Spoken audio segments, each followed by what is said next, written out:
అందరికీ నమస్కారం. అమ్మాయి పెళ్లికై నిశ్చయ తాంబూలాలు పుచ్చుకున్నారు. ఆ రోజున అది మంచి సంబంధం కావడంతో కుటుంబం మొత్తం ఎంతో సంతోషించింది.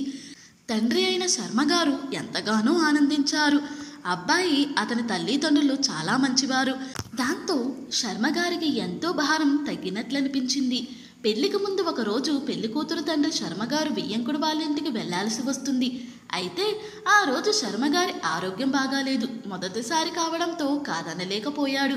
వరుని తరపు వాళ్ళు ఎంతో సాదరంగా ఇంటిలోకి ఆహ్వానించారు. కొంచెంసేపు వచ్చిన పని విషయమై మాట్లాడుతుండగానే టీ తీసుకొచ్చారు. శర్మగారికి మధుమేహం ఉండడంతో కొన్ని సంవత్సరాల నుండి చక్కెర పదార్థాలకు దూరంగా ఉంటున్నారాయన. అయితే మగ పెళ్లివారింటిలో శర్మగారు మొహమాటంతో ఇచ్చిన టీ కప్పును చేతిలోనికి తీసుకున్నారు తాగడానికై. మొదట గుటక వేస్తూనే ఒకంత ఆశ్చర్యానికి గురయ్యారు. అందులో పంచదార లేదు సరికదా, తనకిష్టమైన యాలకుల పొడి వేశారు. మా ఇంటి పద్ధతిలోనే చేసిన టీని వీరింటిలోనూ తాగుతున్నారే అని అనుకున్నారాయన. మధ్యాహ్నం భోజనం చేశారు. అది అచ్చు తమ ఇంటి వంటలాగానే ఉంది. వెంటనే ఏం బయలుదేరతారు, కొంచెం విశ్రాంతి తీసుకోండి అంటూ పడక గదికి తీసుకెళ్లారు. అచ్చటి దుప్పటి తను కప్పుకునే దుప్పటిలాగా పలచటిది. కునుకు తీసి లేచేటప్పటికి రాగి చెంబులో నీరిచ్చారు తాగడానికి. బయలుదేరే ముందు ఇక అడగకుండా ఉండలేకపోయారు శర్మగారు.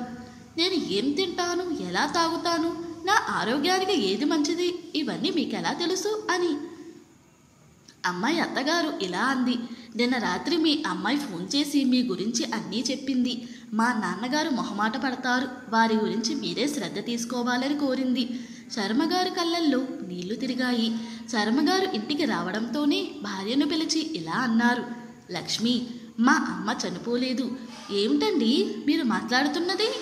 అవును లక్ష్మి, నన్ను కంటికి రెప్పలా చూసుకుని నా తల్లి బతికే ఉంది, నా కూతురు రూపంలో అని జరిగిందంతా పోసగుచ్చినట్లు చెప్పారు శర్మగారు కన్నీరు నిండిన కళ్ళతో. అమ్మాయి ఆడపిల్ల అని అనుకుంటాము, మన ఇల్లు వదిలిపోతుందని. తను ఎక్కడికి పోదు, తల్లిదండ్రుల హృదయాలలోనే ఉంటుంది. తన మనస్సులో తన వారి జ్ఞాపకాలను నింపుకొని